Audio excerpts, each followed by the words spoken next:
So, selfie-selfie muna tayo mga kapartners kasama ang ating Vice President Sara Duterte. Murag mula ko na din siya ba after? Dila po. Oo. Murag. Dili pwede mo singgit, sir.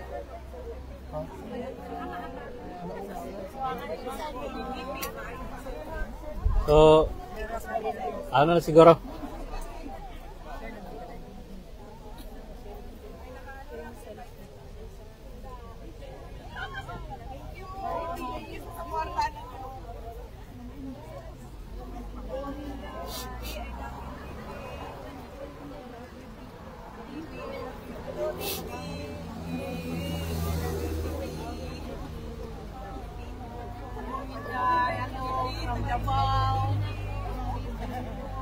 Yan po, kasama natin ang ating mahal na Vice President Sara Duterte dito sa Duterte Street mga partners. At bumisita po siya sa ating mahal na dating Pangulong Rodrigo Roa Duterte. Kasama ang kanyang ina na si Ma'am Elizabeth Semerman. So hintayin po natin, pagkatapos nito ay magkaroon po tayo ng interview sa ating pong Vice President Sara Duterte.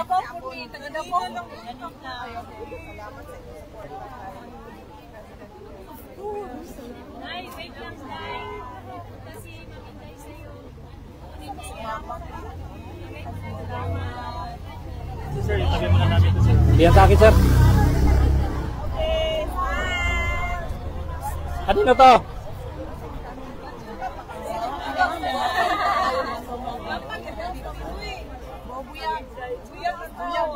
Sa kanino? Sa Tagiani? Balik na natin mga Ilabay na ito. Joke lang. Isa ni sir? ambot. Not sure. Ma'am, Kanino ba to? kinsa ni? Kanino to? Kanino po ito? Ay, kang malo. Ay, malo yan. Mamaya na.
Wala pa po.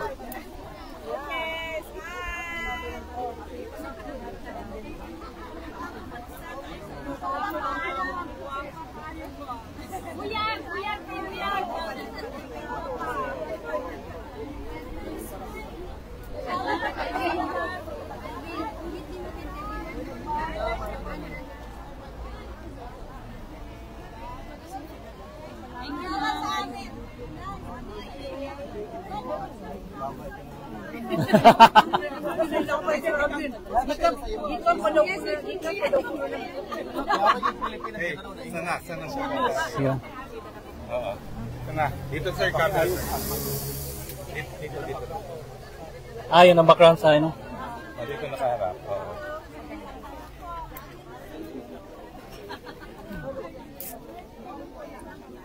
Unya na siguro, sir? Punya na lang ni ma'am.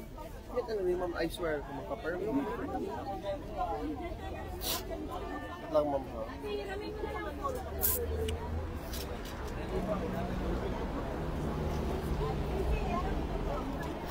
Ma'am, Aman J. Tingnan si pangutana, ba?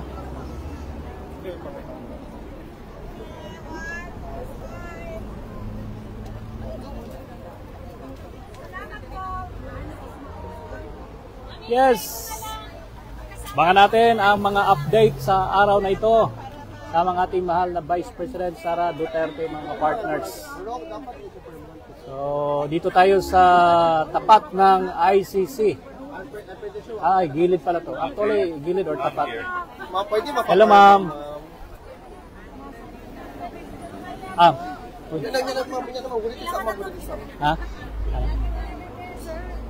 Ja, Jay.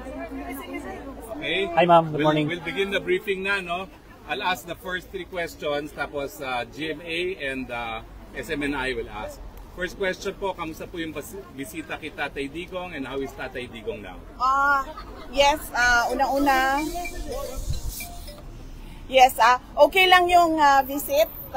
Na-late kami kanina, so 30 minutes late kami. So 1 oras na lang yung nagawa namin sa pagbisita namin. And pagdating namin, nag-aantay na siya. And masaya siya nung nakita niya kami kasi alam niya na nandun kami to celebrate pre-birthday with him and with my mother.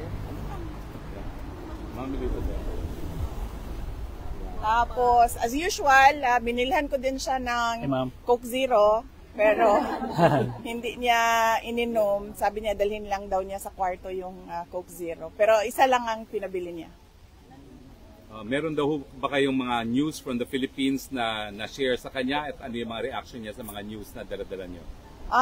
Yes, nag-share ako ulit. Na-share ko na noon sa telephone call, pero shinare ko din ulit sa kanya na nanalo yung dalawang PDP laban na senator candidates, tapos yung isang guest candidate, si Marcoleta, plus 2 guest candidate from Alianza, si Senator Camille Villar and Senator Amy Marcos. And binanggit ko din sa kanya na nandito si Senator Amy Marcos pero hindi siya pinayagan ng ICC na makabisita at makausap si dating Pangulong Rodrigo Duterte. At nabanggit ko din ulit sa kanya na nag-submit si Senator Amy Marcos ng kanyang findings sa committee hearings niya from the Senate to the Ombudsman. Ano po yung reaction ni Presidente? Unang-una, nagpasalamat siya. At pangalawa, sabi niya gusto nga daw niya sana makausap si Senator Amy, kaso hindi nga daw payagan. Pero sabi niya, there will be another time for that. Okay. GMA?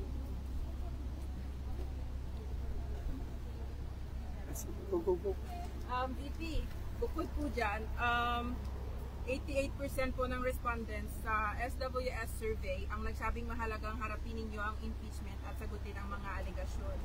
Para raw malinawan ang publiko at malinis ang inyong pangalan. Ano po ang masasabi niyo sa ganitong pananaw?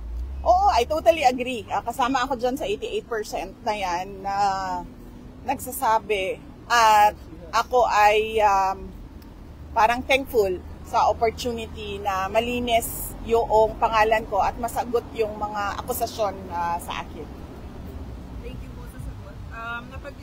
Last question po, napagdesisyonan po ng Senado na ilipat sa June 11 ang simula ng impeachment hearing.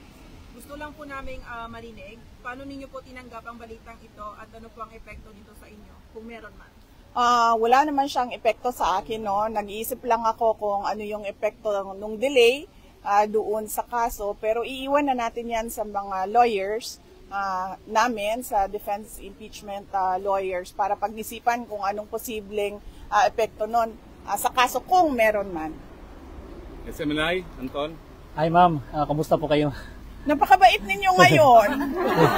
Nakikinig sila, nakikinig. Bait sila kayo. Bait kayo ngayon. Ay, kailangan magbait-baitan. Kailangan magkunwari. Okay, wala mo yung microphone, ma'am. Ma'am, tanong po ng SMNI, yung reaction nyo do, ma'am, any reaction po sa gusto ni BBM na makipag-reconcile sa mga Duterte? Sabi niya, ayaw niya raw ng gulo. Unang-una, hindi na muna siguro ako magsalita about reconciliation dahil hindi naman mahalaga siguro ang mga personal na problema ng mga tao, no? Ang mas mahalaga is yung taong bayan at yung bayan natin. Yes, ma'am. Thank you po. Ma'am, kasama niyo po si Senator Amy Marcos. Nagkita po sila ni Attorney Kaufman. Ano po yung naging role ni Senator Amy sa case po ni PRRD? Ay, wala po. Wala pong role si Senator Amy sa case ni former President Rodrigo Duterte. Nandito lang siya para kausapin si Attorney Kaufman. Kung ano man yun na pag-usapan nila, wala ako doon. So, mas mahalaga siguro na makausap ninyo si Senator Amy Marcos. At ano yung isang tanong, sir? Yung role niya? Wala siyang role po. Either sa defense or doon sa ICC prosecution case, wala pong role si Senator Amy Marcos. Ito ma'am, last question na lang kasi ito kasi yung usap-usapan ngayon. Ewan ko lang kung pwede ito.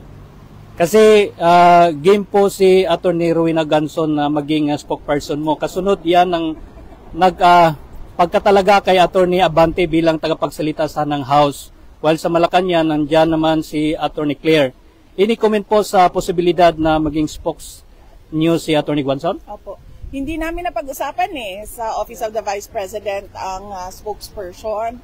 Pero saludo kami sa talino at tapang ni Attorney Rowena Ganson. So kung gusto niya magsalita, go lang ng go. Makikinig tayong lahat sa kanya.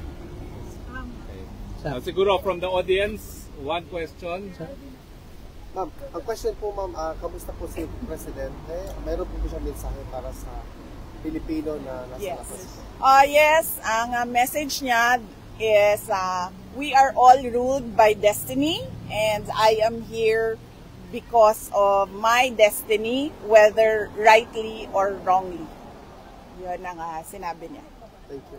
And isa pang update is napag-usapan din namin yung oath niya at pag-usapan daw nila ng lawyers niya kung paano gawin yung kanyang oath. Pero initially ang sinabi niya, I want set me free and I will take an oath. Yan yung Yes! Ma'am, meron pong kanta ang mga Pilipino para sa iyo. 1, 2, 3, go!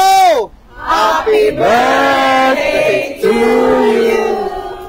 Happy birthday to you. Happy birthday, happy birthday. Happy birthday to you. Mabuhay ka, Ma'am Inday!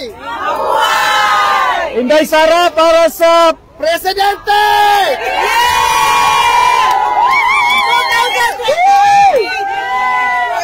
Mabuhay ka, Ma'am. mabait sila. Mabait talaga kayo. Ma'am, last reaction. Akin ang sobrang formal kayo ngayon. Na-briefing naman. One question, ano tingin niyo sa bagong Duterte Street from Duterte Park and Duterte Forest? What do you think of the Duterte Street? Well, unang-una, mas okay dito dahil merong may shade, no? So, importante sa amin ni Alvin ang aming putis.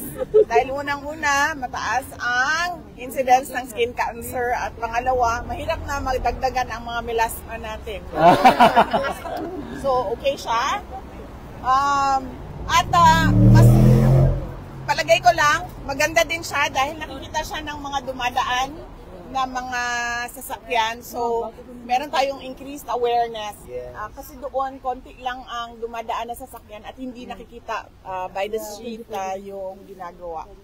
At marami pang pwedeng gawin, posibleng gawin na dito dahil mas malaki yung area. Ma'am, pwede ba additional ma'am? Kasi naghihintay po ang taong bayan kung kailan daw makakawi si PRRD. Actually, lahat tayo, no, nag-aantay kung kailan makauwi si President Duterte. At yun yung tinatrabaho ng kanyang mga lawyers na sana ay mangyari at the soonest possible time dahil kaming mga tiga Davao City ay kailangan namin ang mayor namin. Yes, Ma'am, welcome back. We love you. Thank you. I'm happy to be back with all of you. Dahil lahat naman tayo dito ay nagpapakita ng suporta kay dating Pangulong Rodrigo Duterte. Kaya masaya ako na makasama kayo ulit. Although hindi natin gusto na pabalik-balik tayo dito sa The Hague, Netherlands dahil malungkot ang dahilan kung bakit tayo nandito lahat. It's true. Pero masaya din ako dahil nakikita ko yung bayanihan ng Filipinos at yung pagkakaisa natin sa kagustuhan natin na ibalik si Duterte at ibalik ang tunay na pagbabago. Yes. Ma'am, mabuhay ka, ma'am. Thank you, thank you. And lahat kayo ay invited bukas sa ating rally, ICC, Send Duterte Home. Yeah. 9 a.m. to 12 noon sa Land Van Regan. Land Van Regan. Land Van Regan. Oh, sige, kayo na magsabi. Mahirap siya i-pronounce. Doon tayo po. Pwede pa. Ma'am, paperma daw. Pwede sa akong anak. Talaga yun ang para sa iya. Akong anak, nihimo dyan na Ma'am BP. Ma'am, fresh kid yapon ka, VP. Always and forever. Nagpalit pa akong sera dito mo ni mo. Ma'am, thank you so much for giving us hope, really. Dapat magkuana lang ka. Endorsement. Endorse Eh, na si Mag-model ka yun. Anong gwapa si Ma'am BP na ang original look? Lagyan ko na. Nadaring original kay Correct. Welcome back, Ma'am Elizabeth. Ili na tama tingalang anong gwapa si Vice President Sara Duterte, nadaring original oh. Usually ba sa kanagani Meron pa po, sa may ano picture taking sa pa. Meron pa. mother-daughter, di ba lagi mas maganda yung anak kaysa nanay, pero sa aking kaso hindi, mas maganda yung nanay. Yes! Sabi ni Sabi, Mayor, Ah, sabi niya mas liwat. What is liwat in kamukha. kahawig? Kahawig. Siya sa papa niya. Sabi Ah. ko, pati ugali.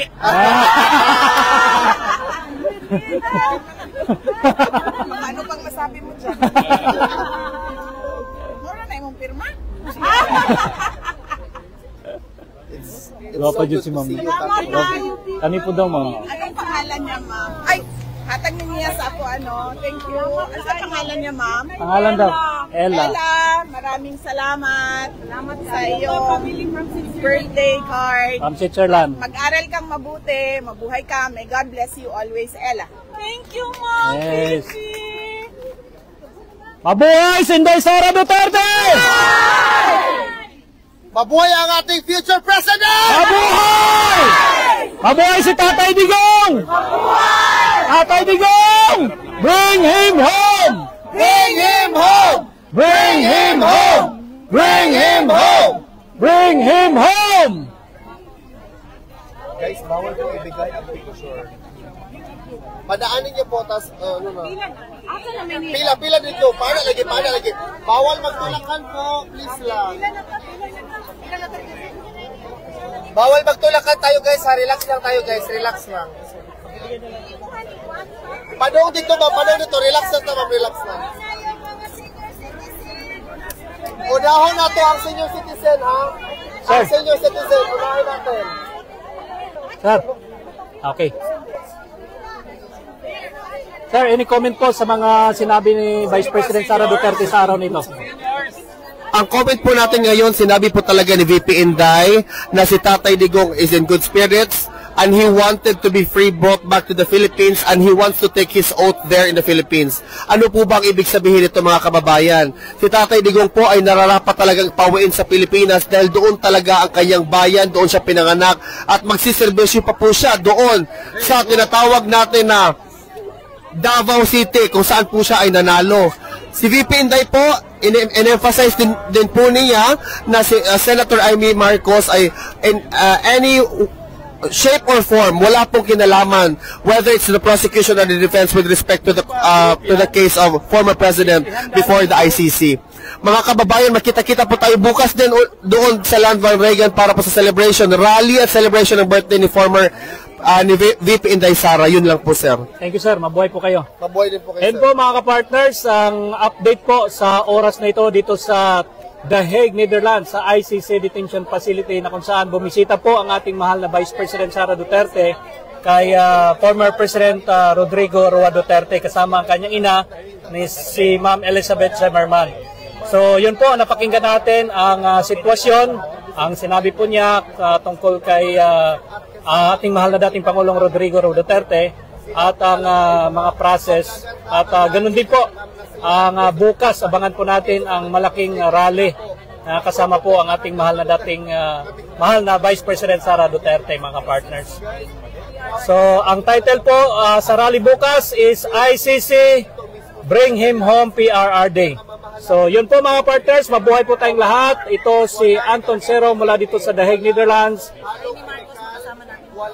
Yes, bukas po makakasama natin si Senator Amy Marcos. Makakasama natin.